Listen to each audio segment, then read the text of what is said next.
c'est le récit donc de l'agente, qui est une agente qui n'est pas une agente de police, qui est une agente de l'immobilier parisien.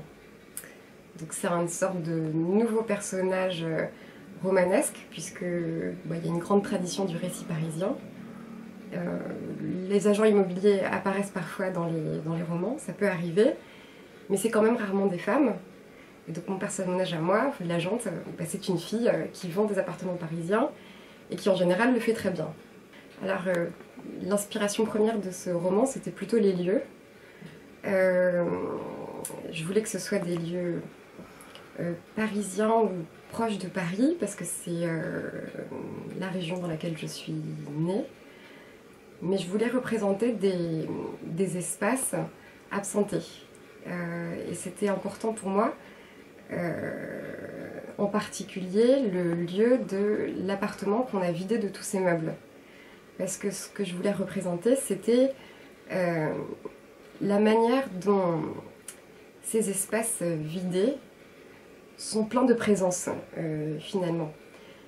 Et quand Mélodie rentre dans ces immeubles, dans ces appartements vides, elle rentre aussi dans son espace intime, qui est lui aussi un espace à la fois vide et plein, c'est-à-dire qu'il y a une certaine absence de psychologie dans ce récit. Et en même temps, c'est pas un personnage sans épaisseur.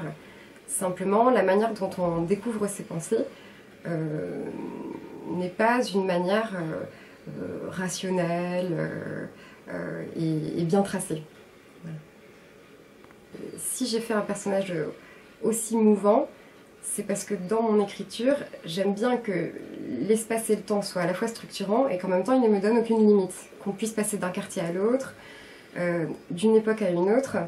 Par exemple, Paris, je trouve que c'est une ville où à chaque fois que vous rentrez dans un... Déjà, vous passez votre temps à changer de ville dans la ville.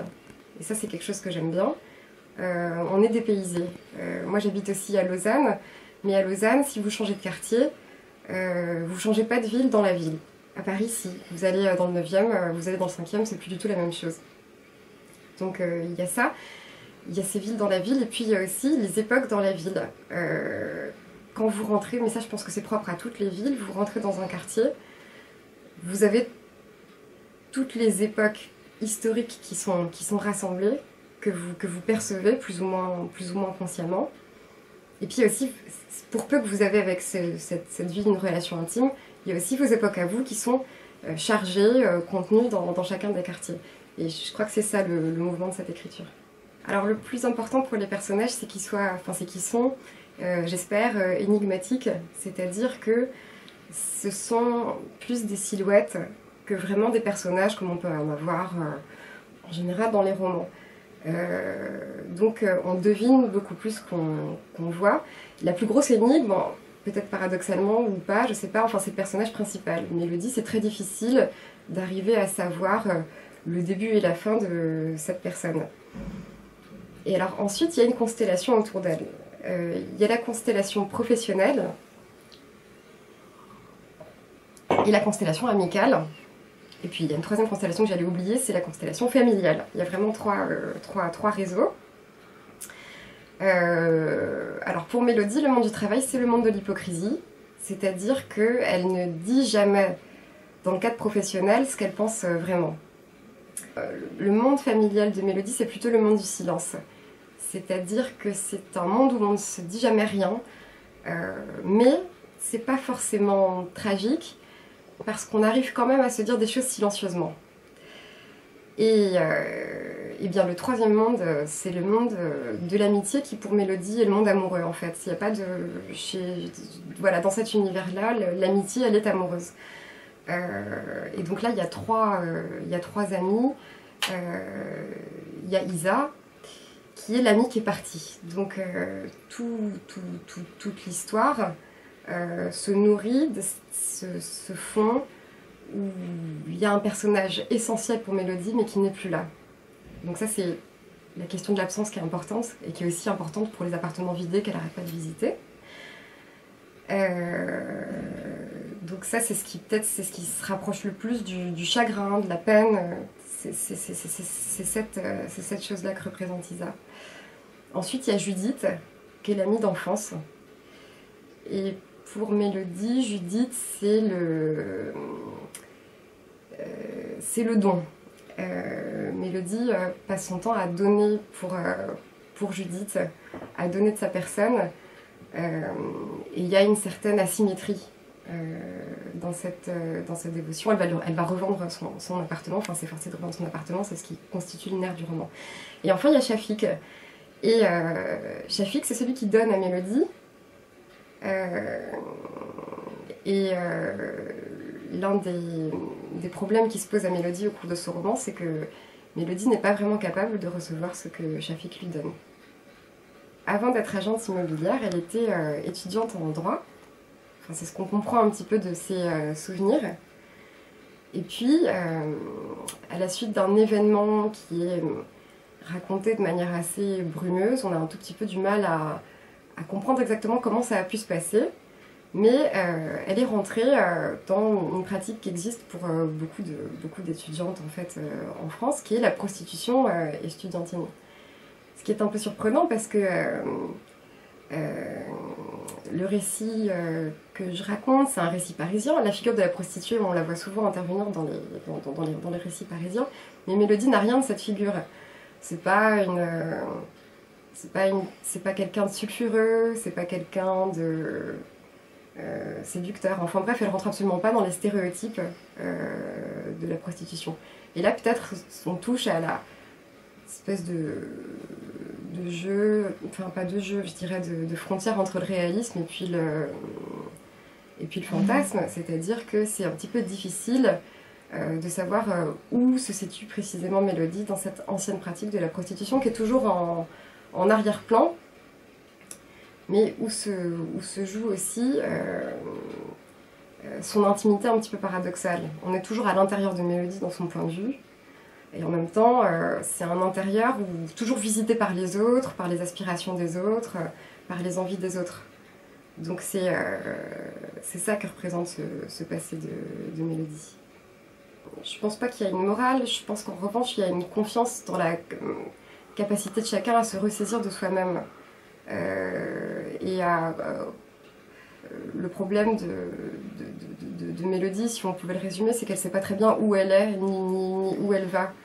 Je ne sais pas si on peut dire qu'elle va finir par savoir où elle est et où elle va, mais en tout cas, elle arrive à se ressaisir de sa situation. Et je ne sais pas si on pourrait dire que c'est moral, parce qu'il ne s'agit pas de dire ce qu'il faut faire ou pas faire, mais en tout cas, c'est quand même une réflexion sur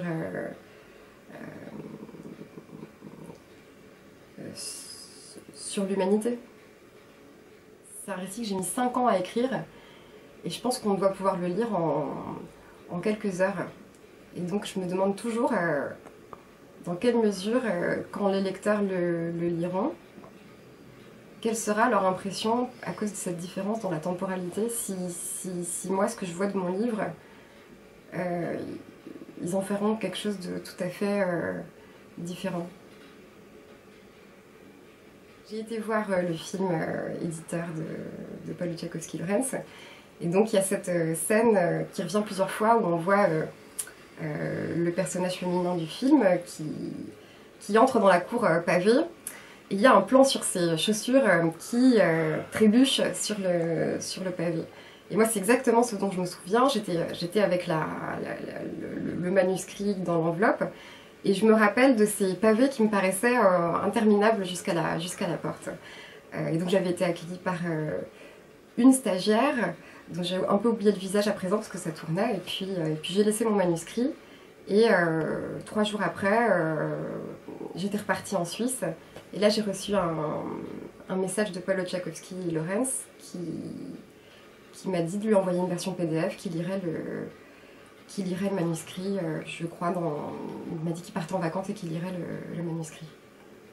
Et que c'était plus pratique pour lui puisque c'était moins lourd. Pourtant c'était pas un énorme manuscrit, mais j'imagine qu'il est... Ensuite, j'ai attendu un petit peu. Et puis, quelques mois plus tard, je lui ai envoyé un mail, je lui ai dit j'ai plus de vos nouvelles, que se passe-t-il? Enfin non, je l'ai dit d'une autre manière, mais enfin, et puis il m'a dit il m'a dit de venir au bureau. Il m'a dit j'ai lu 2 fois votre roman. Mon intérêt n'a pas faibli, ma perplexité non plus. Donc je me suis dit, bon, j'étais perplexe. Moi aussi. Et puis je l'ai rencontré dans son bureau, et puis il faisait très chaud, c'était au printemps. Et en fait, je croyais que ça allait aller étape par étape. Mais en fait, très rapidement, il m'a dit on va publier votre roman, je vous l'annonce.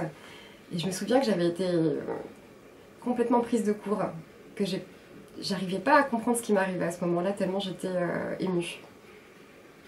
Et puis il m'a dit est-ce que vous êtes prête à entendre quelques remarques?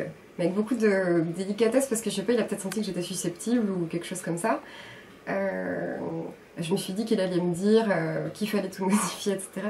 Puis il m'a dit il y a certaines pages où l'imparfait que vous utilisez me paraît étrange. Voilà. C'est ça comme ça que je m'en souviens.